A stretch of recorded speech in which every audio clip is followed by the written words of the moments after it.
Pues, como ha dicho Carlas, hoy toca el capítulo 3 de Primera Corintios.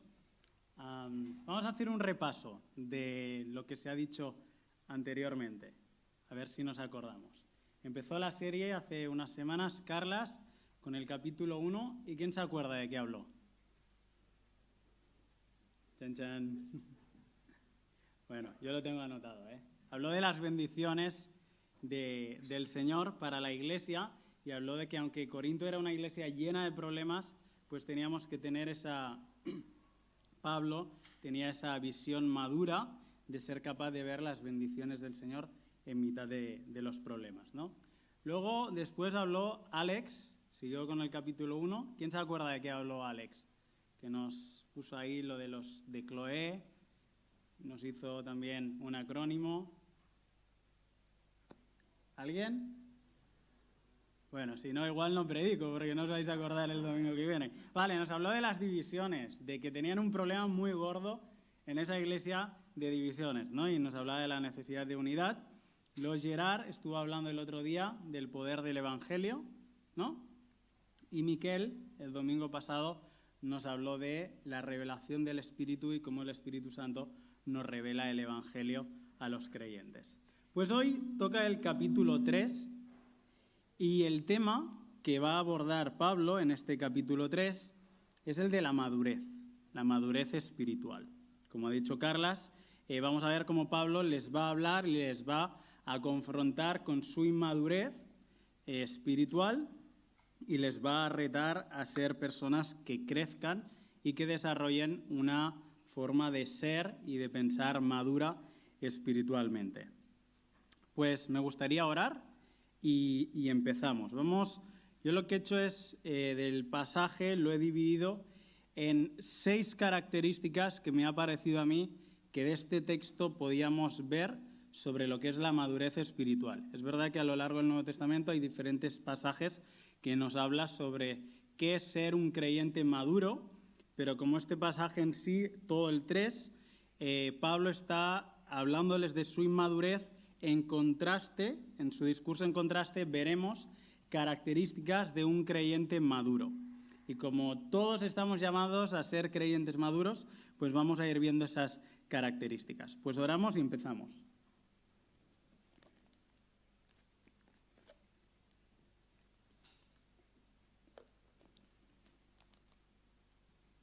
Señor, te damos gracias por tu palabra.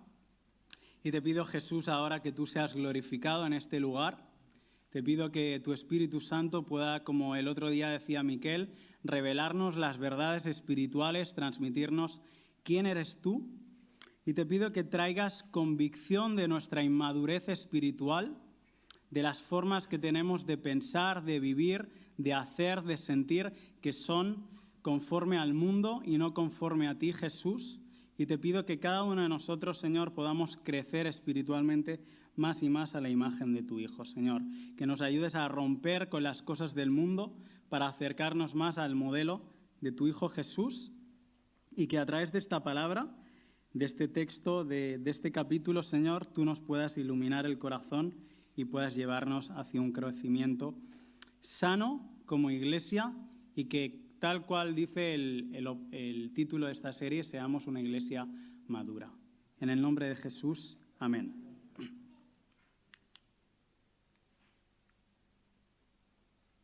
Vale. Pues vamos a leer el texto.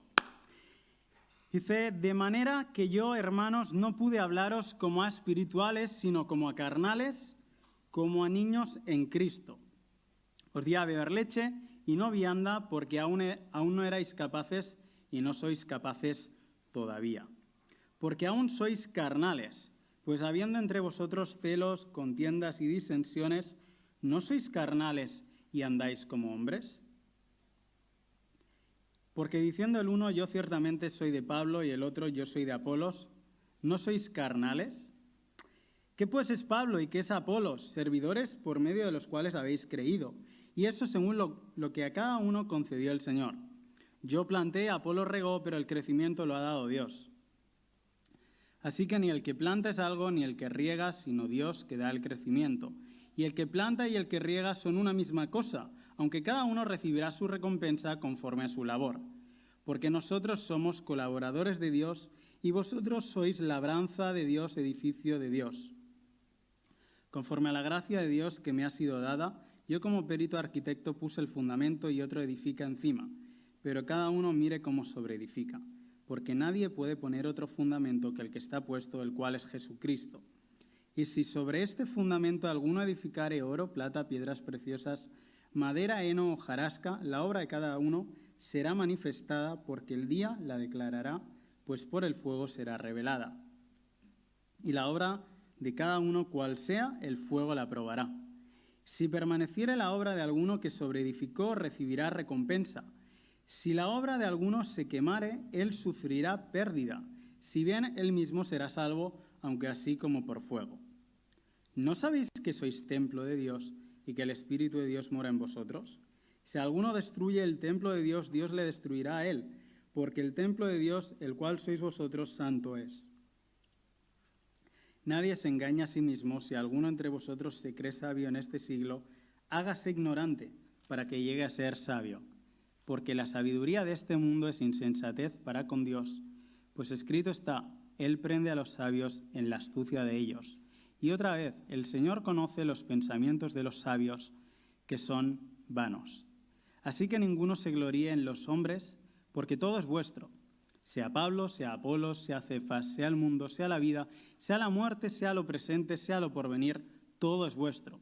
Y vosotros de Cristo y Cristo de Dios. Pues vamos a por ello. Primera característica de un creyente maduro. Los creyentes maduros pueden recibir alimento sólido. Dice, los primeros versículos dice Pablo, de manera que yo, hermanos, no pude hablaros como a espirituales, sino como a carnales, como a niños en Cristo. Resulta que Pablo había fundado, como sabemos, la iglesia en Corinto, había estado allí con ellos durante unos 18 meses y luego pues había marchado. Y a raíz de las noticias que recibe de los de Cloé y tal, pues empieza estas cartas con la iglesia de Corinto. Y resulta que en esta carta, que más o menos desde el tiempo que fundó la iglesia hasta que escribe la carta, hay alrededor de unos 5 años, entre 3 y 6, pues unos 5 años de tiempo. En ese tiempo, Pablo les escribe y les dice, cuando estaba con vosotros, no os pude hablar de manera espiritual. Claro, os acabáis de convertir, os acabáis de conocer el Evangelio, pues erais recién nacidos. Dice la Biblia que cuando una persona conoce a Jesucristo y le entrega su vida, se produce un nuevo nacimiento. Nacemos del Espíritu Santo y tenemos nueva vida, la nueva vida que Dios nos da. Y esa vida está regalada por Dios para todo aquel que quiera arrepentirse de sus pecados y entregarle la vida a Jesús. Jesús vino a este mundo a morir por nuestros pecados, a ser un modelo de vida, murió en una cruz, resucitó al tercer día como Hijo de Dios, venció la muerte y ha dado salvación para que todo aquel que en Él cree tenga vida eterna. Y esa vida eterna empieza en el momento en que creemos en Jesús, Él nos hace nacer de nuevo, nos da su Espíritu Santo y empezamos una nueva vida. Si tú no has empezado esta nueva vida, quiero que sepas que Jesús ha muerto por ti y que puedes empezar esta nueva vida. Jesús te da una nueva oportunidad, Él puede perdonar todos tus pecados porque Él ya ha muerto por tus pecados y puede darte esa nueva vida. Pues estos creyentes de Corinto habían empezado esa nueva vida, la habían empezado. Han pasado 5 años, Pablo les escribe, les dice, mira, cuando estaba con vosotros, como acababais de empezar la vida, erais como bebés espirituales. Erais muy nuevos. No os pude hablar de manera madura. Os tuve que dar leche, como se le da a los niños. Leche. Dice, pero es que ahora tampoco sois capaces. O sea, ha pasado tiempo ya y no puedo escribiros de manera madura. Seguís siendo tan inmaduros como cuando me fui. De alguna manera, Pablo está esperando que esos creyentes hubieran crecido, que a lo largo de esos 3, 4, 5 años todo lo que habían recibido de sus enseñanzas las hubieran puesto en práctica y pasado un tiempo pues fueran creyentes un poquito más firmes, más fuertes, que Él les pudiera enseñar algo más sólido, ¿vale? No solamente volverles a dar leche. Pero les tiene que decir, oye, es que os tengo que volver a dar leche. Os tengo que volver a repetir las cosas más básicas del Evangelio. Así que Pablo empieza este capítulo de alguna manera confrontando con esa realidad. Habla de dos tipos de creyentes. Creyentes maduros y creyentes inmaduros. Como dice aquí, creyentes carnales y creyentes espirituales.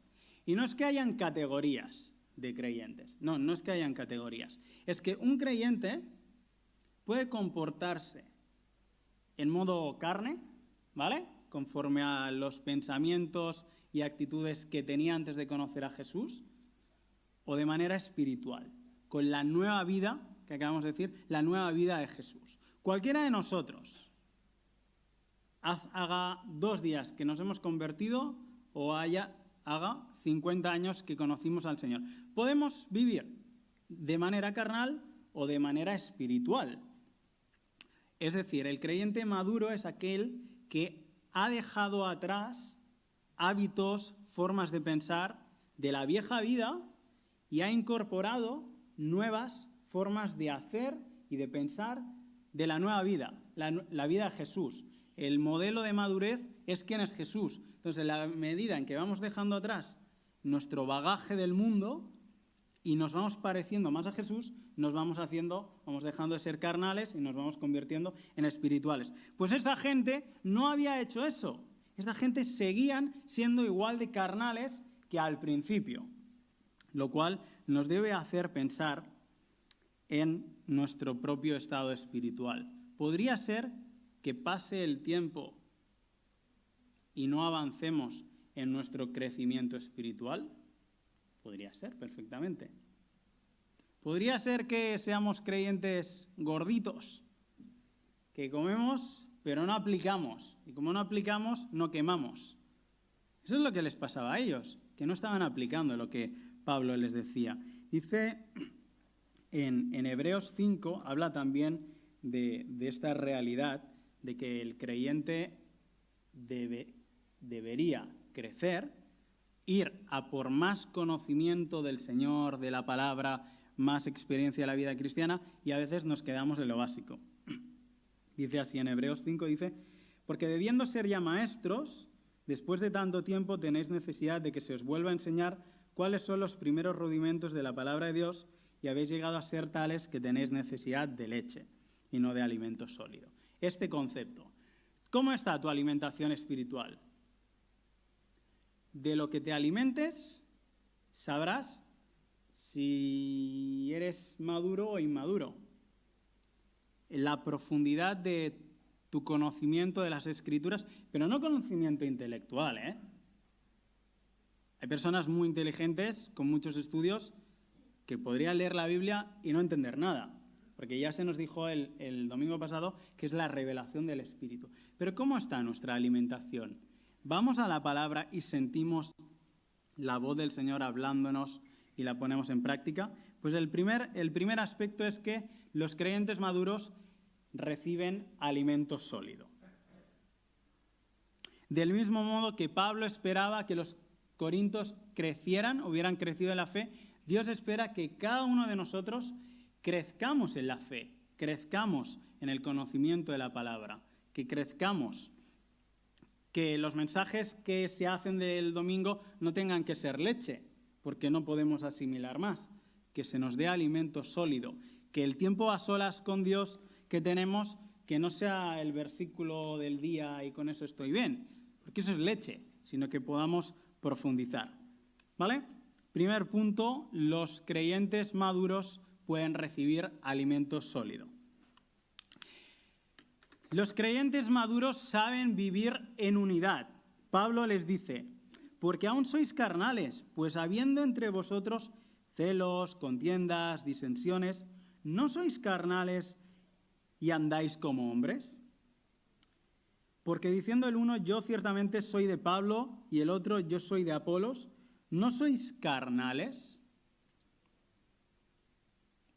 Los corintios tenían un problema de relación con otros. Si tú eres un creyente que tienes problemas con otros cristianos, lo siento, no eres espiritual. No lo eres. Eres carnal o te estás comportando de manera carnal, como un niño en Cristo. Los niños hacen rabietas. Pues hay creyentes que hacen rabietas. Dice que ellos tenían, ya hemos hablado mucho de las divisiones, por grupos, tenían favoritismos, yo soy de estos no, luego a lo largo de la carta lo iremos viendo, que no compartían la comida, una serie de cosas. Tenían divisiones, tenían problemas de relación entre ellos. Mira, el creyente maduro sabe amar a creyentes que son diferentes a él.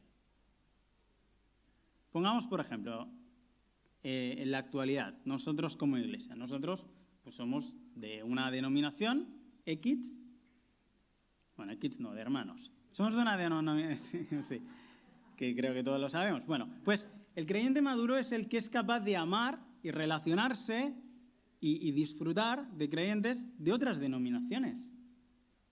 Esta semana fue muy gracioso, porque claro, la semana que predicas tienes como el texto de la predicación ahí todo el día, ¿no? Estás pensando todo el día en eso. Y justo me encuentro casualmente con una creyente de otra iglesia, que yo pensaba que estaba en otro, pero bueno, ya se había mudado a otra, y me empieza a hablar, sí, porque yo, este pastor presbiteriano, me gusta, porque Yo pensaba, ostras, es verdad, ¿qué creen los presbiterianos? Que luego lo fui a mirar, ¿no? Ella le encantaba este pastor presbiteriano y de repente me dice, porque es que los pentecostales, no sé, todo el rollo. Y yo estaba escuchándola y pobre ella, pero yo por dentro estaba pensando, esto es la predicación del domingo. Creyente carnal, inmadura.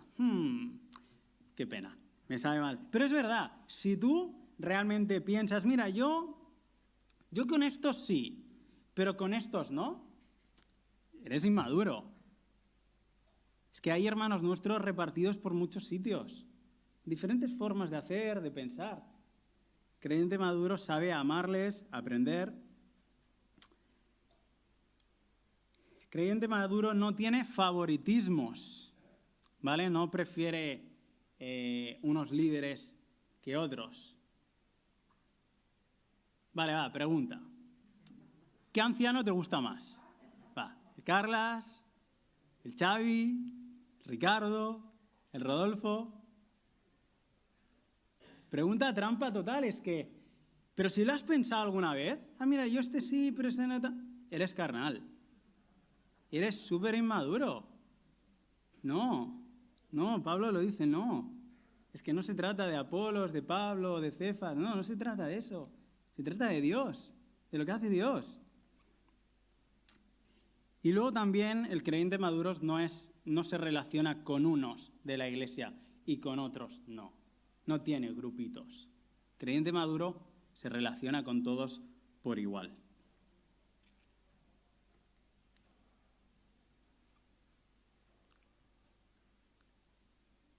¿Alguien ha dicho amén? ¿O lo he pensado en mi cabeza? Creo que lo he pensado en mi cabeza. Los creyentes maduros le dan la gloria a Dios y no a las personas. ¿Qué pues es Pablo, qué es Apolos? Servidores por medio de los cuales habéis creído, y eso según lo que a cada uno concedió el Señor. Yo planté, Apolos regó, pero el crecimiento lo ha dado Dios. Así que ni el que planta es algo, ni el que riega, sino Dios que da el crecimiento. Y el que planta y el que riega son una misma cosa, aunque cada uno recibirá su recompensa conforme a su labor. Porque nosotros somos colaboradores de Dios y vosotros sois labranza de Dios, edificio de Dios. A lo largo del Nuevo Testamento hay muchas metáforas y muchas ilustraciones sobre la iglesia. Que si somos un pueblo, que si somos una familia, que si somos una vid, etcétera, un rebaño de ovejas, muchas. En este texto, Pablo saca dos de ellas. Hay dos comparaciones de la iglesia se compara con dos cosas. Hay dos tipos de ilustraciones. Una es la de un campo y la otra la de un edificio. Pablo empieza a hablar de la iglesia como si fuera un campo, en el que él llega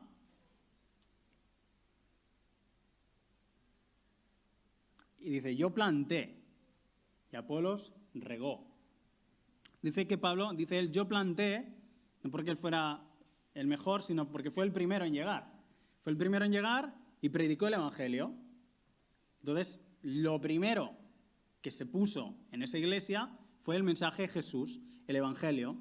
Yo planté, y más adelante dirá que puso un fundamento. Pero sobre eso habla de que otro llega y riega, y es que Apolos llegó tiempo después, cuando Pablo estaba, creo, en Éfeso. Pablo llega y dedica un tiempo a hacer enseñanza a esa iglesia y se dedica como maestro. Entonces empieza a hablar de ellos, los diferentes misioneros y personas que han pasado por esa iglesia, pero Pablo no está hablando de lo que ellos han hecho en sí, sino que dice, no, es que es Dios que os ha dado el crecimiento. Lo poquito que habían crecido, pero es Dios el que os ha dado el crecimiento, es que no he sido yo o no ha sido Apolos.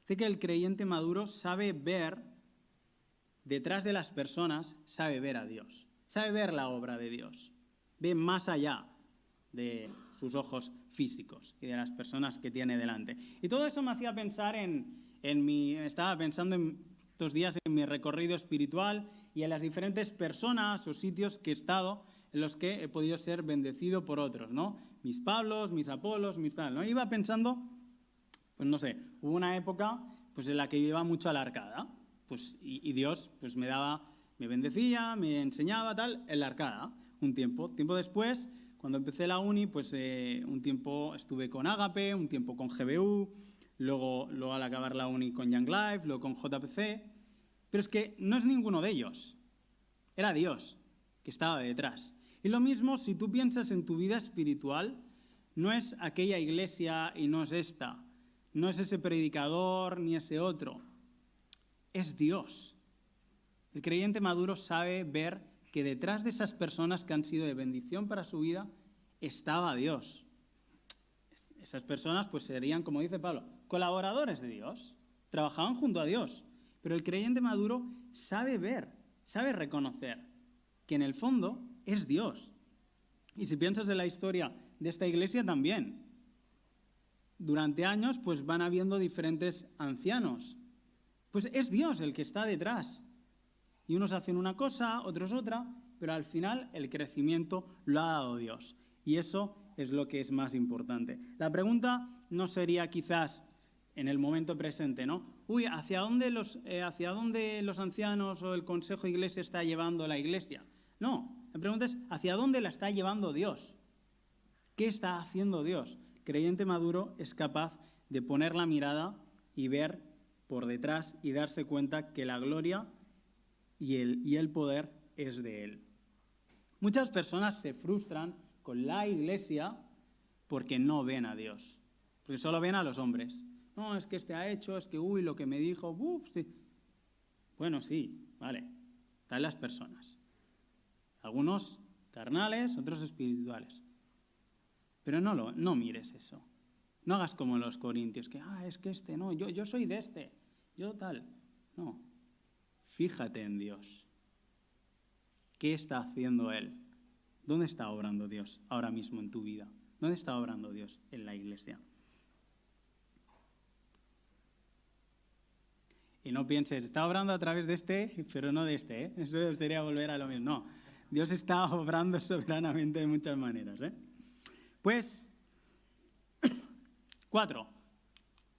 Los creyentes maduros viven para la eternidad. Y me voy a detener un poco más en este punto porque creo que es bastante importante. Dice así, Pablo sigue su argumento y dice, conforme a la gracia de Dios que me ha sido dada, yo como perito arquitecto puse el fundamento y otro edifica encima. Perdón, antes de que avance, fijaros en el texto anterior, todas las menciones que Pablo hace a Dios. Y eso según lo que cada uno concedió el Señor, pero el crecimiento lo ha dado Dios. Así que ni el que planta es algo, ni el que riega, sino Dios. porque nosotros somos colaboradores de Dios, vosotros sois labranza de Dios, edificio de Dios. Pablo, en su manera de hablar como creyente maduro, es que veía a Dios en todo. En su propio discurso puedes ver esa percepción de cómo él veía a Dios. Pues los creyentes maduros viven para la eternidad. Conforme a la gracia de Dios que me ha sido dada, yo como perito arquitecto puse el fundamento y otro edifica encima. Pero cada uno mire cómo sobreedifica, porque nadie puede poner otro fundamento que el que está puesto, el cual es Jesucristo. Y si sobre este fundamento alguno edificare oro, plata, piedras preciosas, madera, heno, hojarasca, la obra de cada uno se hará manifiesta, porque el día la declarará, pues por el fuego será revelada, y la obra de cada uno, cual sea, el fuego la probará. Si permaneciere la obra de alguno que sobreedificó, recibirá recompensa. Si la obra de alguno se quemare, él sufrirá pérdida. Si bien él mismo será salvo, aunque así como por fuego. Ahora pasa Pablo, cambia de metáfora del campo, cambia a la del edificio. La iglesia es un edificio que se va construyendo, que va creciendo, como sabemos de otros textos. Efesios, por ejemplo, que también habla del edificio, va creciendo según la acción de cada miembro. Pablo coge esta ilustración y dice, yo puse el fundamento, y es que no hay otro fundamento que se pueda poner a la iglesia. Jesucristo. Estos creyentes que eran carnales, que eran inmaduros y que se estaban fijando tanto en si ellos pertenecían, claro, en aquella época que tú dijeras yo soy de es que este era tu maestro y casi esa persona iba a influenciar toda tu forma de vivir, ¿vale? Seguían a maestros. Entonces, Pablo les tiene que recordar que el fundamento de cualquier iglesia y el fundamento de la vida espiritual de cualquier creyente es la persona de Jesús. Es la vida, enseñanzas y obras de Jesús, Dios encarnado, es la muerte expiatoria de Jesús por nuestros pecados, es la resurrección de Jesús triunfando sobre la muerte y el pecado, es la ascensión de Jesús subiendo a los cielos, entrando y conquistando esa vida nueva, sentándose a la diestra del Padre y preparado para volver cuando Él quiera a por su iglesia. Jesús es el fundamento. Y aunque muchos lo sabemos, es muy fácil edificar una vida cristiana fundada en otras cosas y creciendo con cosas que nada tienen que ver con quién es Jesús y cuáles son sus enseñanzas. Entonces Pablo tiene que decir claramente, Jesús es el único fundamento. Nadie puede poner otro fundamento que sea el de Jesús. Yo he estado en retiros de iglesia, de otras iglesias, retiro que se titulaba Estableciendo Fundamento, y te digo que se acabó el fin de semana y no se habló de Jesús. No voy a decir los temas, pero un amigo mío se reía y decía, si no han hablado de Jesús. Y yo, bueno, tal. Se puede edificar apartándonos de lo que enseñó Jesús y cogiendo versículos sueltos y creando doctrinas. No es un fundamento para la iglesia sus estatutos, su código interno. No es un fundamento para la iglesia doctrinas secundarias sobre la salvación, sobre el bautismo, sobre el Espíritu Santo. No es un fundamento para la iglesia una estrategia de evangelismo o un método de enseñanza de la Biblia. No es el fundamento un tipo de público. ¿Sabéis? Bueno, es que no voy a poner ejemplos muy concretos que luego salen en YouTube y si no, la gente se puede ofender. Pero hay iglesias fundadas en esto es lo que a todos nos gusta hacer. Este es nuestro hobby, es una iglesia de esto. ¿Vale? Es como, imagínate, de skaters, pues es una iglesia de skaters. Pues hay iglesias que el púlpito es una tabla de surf. No se puede poner otro fundamento.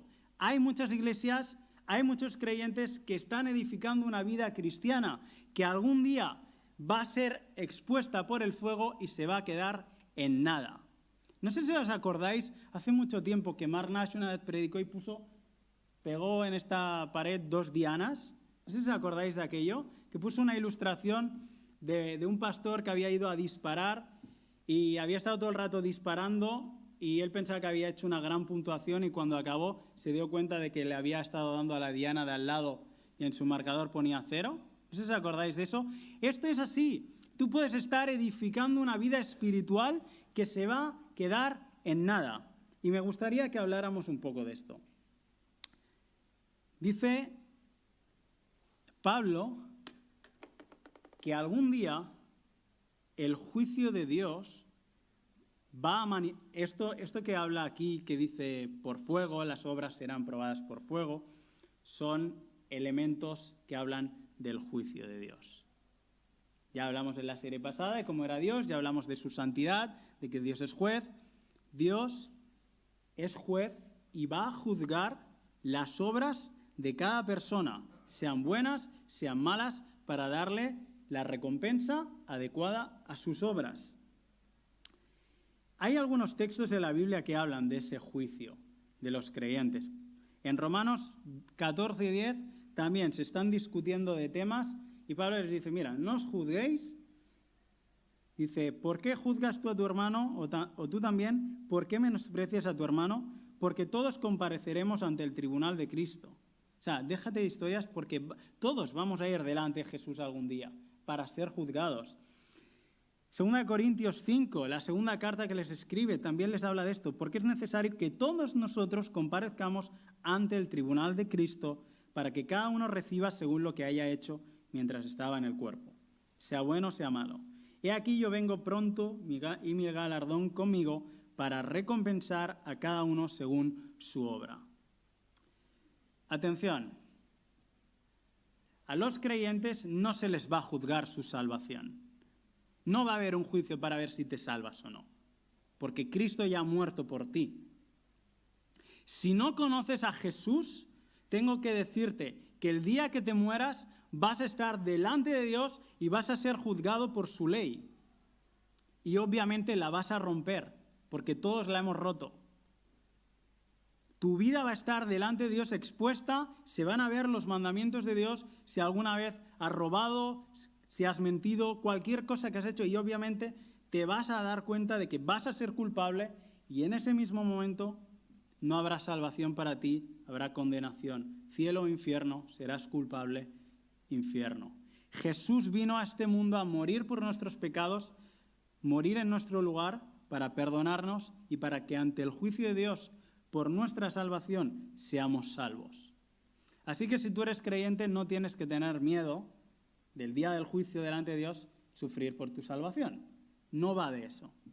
Delante del Señor es como un examen, es como todos ya estaremos aprobados, ¿vale? Solo se va a sacar nota, a sumar puntos. Pero hay creyentes que no viven entendiendo que algún día van a estar delante de Dios y sus obras, buenas o malas, van a ser juzgadas. Ellos van haciendo, y dice Pablo aquí, que cuidado cómo sobreedificamos. En este contexto podría ser a los líderes de la iglesia, cuidado cómo sobreedificáis. También se aplica a cada creyente. ¿Qué estás haciendo tú para edificar la iglesia? ¿Qué estás haciendo en tu vida espiritual? Porque algún día estaremos delante de Dios, Él nos va a juzgar, Cristo nos va a juzgar, y según hayamos hecho, habrán pérdidas o recompensas. Lo triste es que, para sorpresa nuestra, van a haber pérdidas. Dice que el fuego, el juicio de Dios va, a manifestar cuáles serán las obras, sean visibles, ocultas, lo va a probar y además, en la ilustración del fuego, ¿no? Va a quemar y van a haber materiales que van a pasar la prueba del fuego y materiales que no. Dios va a coger todas tus obras, el mechero, y vamos a ver cuántas quedan. Y es que es así, hay una prueba. Él va a ver todo y siempre que predico pienso, por decir algo, de las 10 páginas, ¿cuántas me va a quemar Dios? O cuando hago algo. Porque Dios va a probar todo lo que hacemos. Y yo puedo ir con mucho, yo puedo estar toda la vida sirviendo y haciendo mucho. Y a lo mejor luego cuando Dios pase la prueba de la calidad, se queda en nada. O se queda en muy poquito. Pensabas que ibas a sacar una gran nota y mira, porque estabas aprobado, que si no. Dice que podemos edificar según 2 tipos de materiales. Hay materiales que resisten, como el oro, la plata, las joyas, dice Pablo, y otros que no, como la hojarasca, la madera. Y estaba pensando en cómo pone esos 2 materiales y sin analizarlos mucho, algo muy evidente es que hay unos que se encuentran como en abundancia, ¿no? De madera puedes encontrar mucha, ¿no? Pero de piedras preciosas, ahí hay menos, ¿no? Y estaba escuchando también algunos sermones sobre esto, y alguien decía, ¿no?, que hay unos materiales que los ves a simple vista. En cambio hay otros que tienes que excavar y profundizar para encontrarlos y sacarlos. ¿Qué tipo de vida espiritual estás llevando? ¿Una vida que es fácil, que es superficial, con cosas comunes, que puedes tener fácil acceso? ¿O estás teniendo una vida espiritual que cuesta, que implica arrodillarse, que implica excavar, que implica encontrar cosas pequeñas, pero que a los ojos de Dios valen mucho? El coste del discipulado, el coste de la vida espiritual. ¿Cómo estamos ministrando? ¿Cómo estamos sirviendo a los demás? Cuando nosotros, en este caso, usamos nuestros dones para edificar la iglesia, ¿de qué forma lo hacemos? Sin esfuerzo, mira, esto mismo, pum, lo cogemos. Uy, aquí hay un montón de hojarasca. ¿Servirá? ¿O estamos pagando el precio, como lo hacía Jesús, para edificar a la iglesia con piedras preciosas? ¿Sabías que Jesús empezó su ministerio después de 40 días de ayuno? ¿Sabías que Jesús pasaba noches en oración? Tenía sueño, ¿eh? Luego se quedaba dormido en la barca. ¿Sabías que Jesús tuvo hambre y era frágil como nosotros? Pero Él edificó su iglesia con su propia vida, entregando algo perfecto a Dios. Y creo que es una reflexión que deberíamos hacer. Creyente maduro vive para la eternidad. Claro, la madera es más fácil, tiene menos coste, pero a lo mejor luego, cuando venga la prueba de la calidad de nuestra vida espiritual, no queda nada. Pensemos cómo estamos edificando nuestra vida espiritual. ¿Se basa en Cristo? ¿Pagamos el precio de lo que implica seguir a Cristo, el negarnos a nosotros mismos, el tomar nuestra cruz? Porque si no lo hacemos de esa manera, ese cristianismo light y cómodo y fácil al cual todos acudimos en muchas veces, eso se quedará en nada.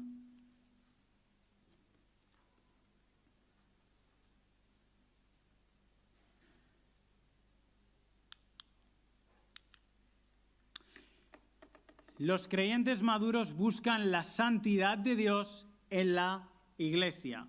Dice Pablo, después de hablarles de todo esto, por si no fuera duro ese texto, por si acaso ya no impresiona el pensar que todas nuestras obras van a ser expuestas delante de Dios y van a ser juzgadas, les recuerda algo muy importante. ¿No sabéis que sois templo de Dios y que el Espíritu de Dios mora en vosotros? Si alguno destruye el templo de Dios, Dios le destruirá a él. Porque el templo de Dios, el cual sois vosotros, santo es.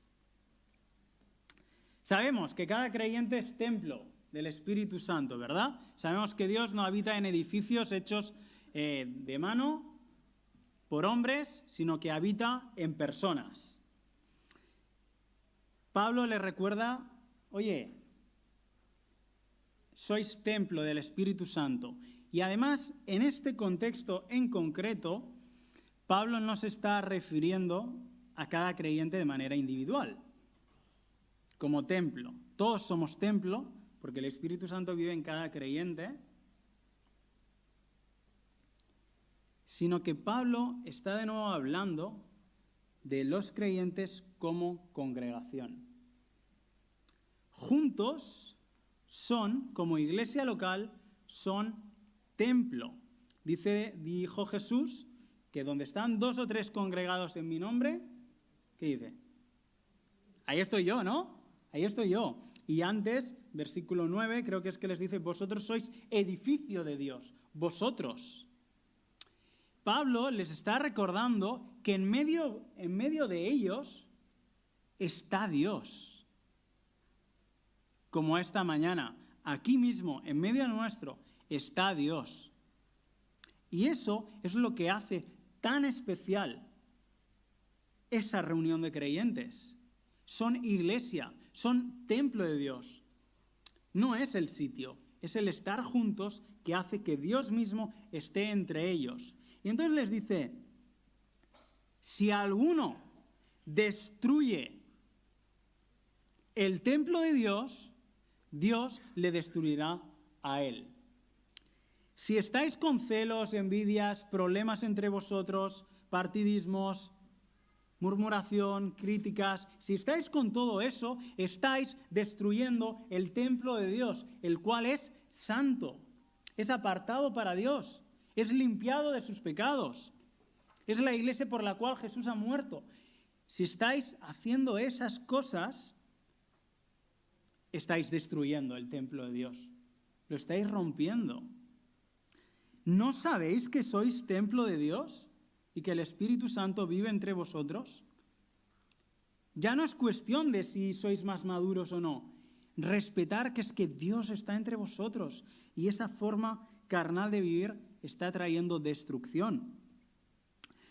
La verdad es que es complejo saber a qué se refiere Pablo con el que destruya el templo de Dios, Dios le destruirá a él. Pero sea lo que sea, Dios lo va a hacer. Lo va a hacer. Puede ser que aquellos que eran falsos maestros, que estaban metiendo cizaña y generando esas divisiones, puede ser que Pablo se refiera a que Dios va a destruir a esas personas, va a venir el juicio de Dios sobre ellos. También puede ser que Pablo se esté refiriendo a creyentes que los va a destruir con la muerte física, no espiritual, porque tienen la salvación, pero también podría ser eso. Sea lo que sea, miedo. Miedo de que si Dios dice que si destruyes el templo de Dios, Dios te destruirá a ti. Me acuerdo una vez que estábamos en Bulgaria y pasa uno con un tatuaje muy grande que ponía "A mí Dios solo me juzga", en inglés, ¿vale? Solo me juzga a Dios. Y me acuerdo que el misionero le dijo, ¿y no le da miedo? ¿Y no le da miedo? Pues tomemos más en serio. Para que Dios diga, si hacéis esto, os voy a destruir, es que detesta los celos, las envidias, las divisiones dentro de la iglesia.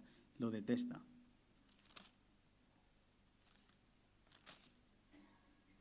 La iglesia no es un club social, no es un encuentro religioso. La iglesia es el templo de Dios, porque Dios habita entre nosotros. Santo es.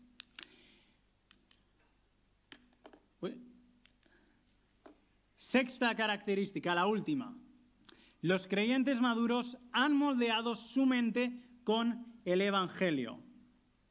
Las personas moldeamos nuestra mente, nuestra forma de pensar, a través de la información a la que nos exponemos. ¿Os acordáis que los primeros meses de pandemia muchas de las recomendaciones que se nos daba a nivel de salud era que nos informáramos, o sea, que miráramos las noticias, pero lo suficiente para estar informados, pero que no nos sobreexpusiéramos a información. ¿Por qué? Porque toda esa información nos iba a afectar, ¿no? Las personas moldeamos nuestra mente a través de la información a la que nos exponemos. Y estos creyentes estaban dejando que Corinto, la ciudad donde vivían, las costumbres de esa ciudad, las maneras de pensar, influenciara su mente. Como sabemos, había mucha depravación en esa ciudad. Estaban dejando que ellos, su forma de pensar sobre la Iglesia, estuviera contaminada por la forma de hacer y de pensar del lugar donde vivían. En cambio, el creyente maduro, como ahora va a decir Pablo, ve la Iglesia de otra manera, tiene una visión espiritual sobre la Iglesia. No es una visión humana, carnal, influenciada por su entorno, sino que la ve de forma espiritual. Dice: nadie se engaña a sí mismo. Si alguno entre vosotros se cree sabio en este siglo, hágase ignorante para que llegue a ser sabio. Hablamos mucho de esto el domingo pasado. Porque la sabiduría de este mundo es insensatez para con Dios, pues escrito está: Él prende a los sabios en la astucia de ellos. Y otra vez, el Señor conoce los pensamientos de los sabios, que son vanos. Un crack, Pablo, citando ahí a Job. En mitad de eso, cita de Job, ¿vale? Cómo él tenía la mente llena de la Escritura. Los creyentes maduros, al renovar su mente con el Evangelio, la semana pasada el texto acababa diciendo: y vosotros tenéis la mente de Cristo. Todos los creyentes tenemos la mente de Cristo. Lo que ahora hay que usarla, hay que ejercitarla, empezar a pensar de esa manera. Pues dice que los creyentes maduros son capaces de entender el contraste entre la sabiduría humana y la sabiduría divina. Y lo que es realmente sabiduría, a través de que el Evangelio, esa idea de Dios muriendo por nosotros en Jesús, ha renovado su mente. Dice que también son capaces de ver de forma amplia. Los corintios tenían una visión muy estrecha. Yo soy de Pablo, yo soy de Cefas, yo soy de Apolos. Visión estrecha. Así que ninguno se gloríe en los hombres, porque todo es vuestro. Sea Pablo, sea Apolos, sea Cefas, sea el mundo, sea la vida, sea la muerte, sea lo presente, sea lo porvenir, todo es vuestro. El creyente maduro tiene una visión amplia sobre las bendiciones de Dios, las presentes y las futuras. Ve la Iglesia como bendiciones de Dios. Ve a todos los hermanos como bendiciones de Dios para su vida. Partes de un cuerpo del cual Él es parte, partes puestas para edificarle a Él, para ayudarle a Él, para ser bendecido. Tiene una visión amplia, no elige. Mira, a mí me gustan los que son oreja. No. Dice, qué guay. ¿Cuántos hermanos? Qué diferentes. ¿Cuántos dones? ¿Cuántas bendiciones de Dios? Y tiene una visión amplia. Y comprende su unión con Cristo. Dice, vosotros sois de Cristo y Cristo de Dios. Dejad de tonterías de si yo soy de esto, yo soy del otro. Tú eres de Cristo porque Cristo murió por ti y Cristo de Dios. Y a través de la unión en Cristo, el Padre, fluye bendiciones para tu vida. Que Carlas nos estuvo hablando de eso al empezar la serie. Hay bendiciones de Dios. Somos los hijos amados de Dios. Déjate de ver hombres, mira a Jesús y mira todo lo que tienes en Cristo. Eso es la visión que tiene un creyente maduro. ¿Resumimos? Sí, algunos, por favor, sí. Casi un por favor de acabamos, sí. Resumimos, ¿vale? Contraste. Los creyentes maduros no pueden recibir alimento sólido, tienen que beber leche. los creyentes maduros pueden recibir ese alimento sólido, los creyentes inmaduros necesitan los fundamentos de la fe. La pregunta sería, pregunta de aplicación y de reflexión para tu vida, ¿cómo está tu alimentación espiritual? Los creyentes maduros saben vivir en unidad. En cambio, los creyentes inmaduros son celosos, envidiosos, causan divisiones. Pregunta de reflexión personal. ¿Tengo problemas de relación con otros creyentes? Los creyentes maduros le dan la gloria a Dios y no a las personas. Los creyentes inmaduros ven la obra de Dios en términos humanos. Solo ven personas. La pregunta sería, ¿en qué te fijas? ¿Qué te fijas tú?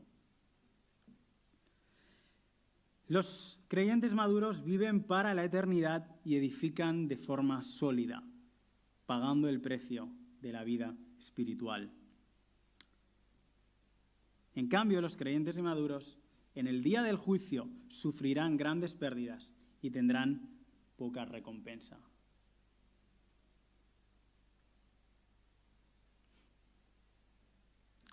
Los fariseos buscaban las recompensas humanas. En cambio, Jesús dijo, busca la vida privada con Dios para que tengas la recompensa del Padre. Estamos llamados a buscar esas recompensas superiores, aquello que Dios en su soberanía quiera darnos. Pregunta, ¿cómo estoy edificando mi vida espiritual? La tuya, ¿cómo la estás edificando? ¿Estás pagando un precio? ¿Estás yendo a por oro, a por plata, a por diamantes? Oh, bueno, con estas ramitas ya voy tirando. ¿Y la de los demás? Los creyentes maduros buscan la santidad de Dios en la Iglesia, mientras que los creyentes carnales la destruyen con sus pecados de crítica, de chismes, de murmuración, de celos, de envidias, de partidismos. Pregunta, ¿hasta qué punto eres consciente de la presencia del Espíritu Santo en tu vida y en la de la Iglesia? ¿Hasta qué punto somos conscientes de la presencia del Espíritu Santo en medio nuestro? ¿Honra mi vida? ¿Honra nuestra vida comunitaria su presencia? Esto es lo típico de cuando tienes invitados en casa, hay cosas que no dices ni haces, ¿verdad? Todo está más recogido, ¿no? ¿Honramos que Dios esté en nuestra vida? ¿Que Dios esté aquí?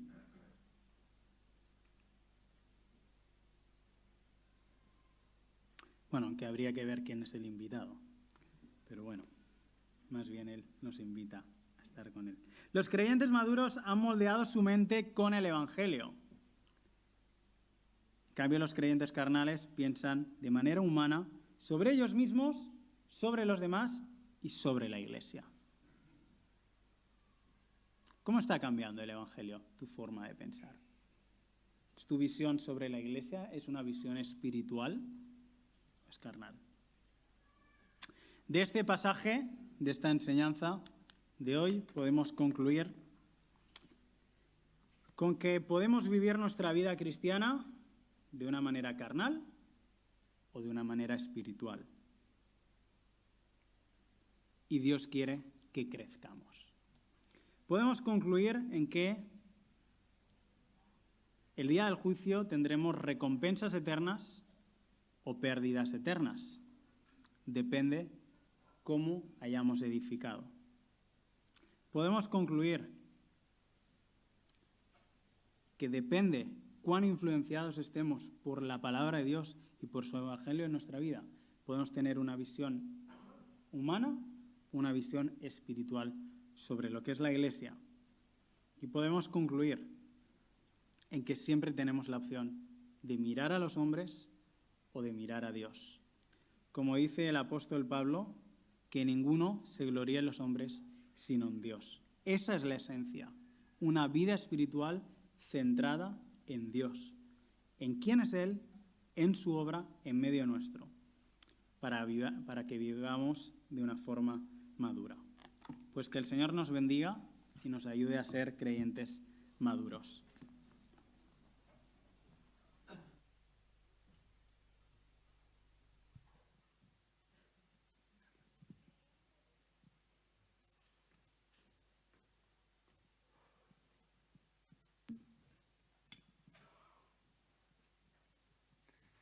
Bé, doncs, hem acabat aquest matí.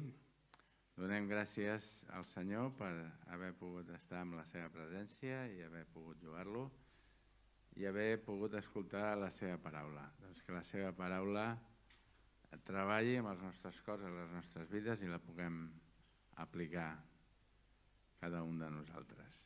Recordem que aquesta setmana especial, aquesta setmana anomenada Santa, per nosaltres són totes les Setmanes Santes, però aquesta setmana especial, demà dilluns, ens continuarem veient per pregar i els diferents grups ja hauran quedat i com tampoc podem sortir gaire, encara que hi hagi desconfinament comarcal, el diumenge que ve segurament molts de nosaltres ens tornarem a veure.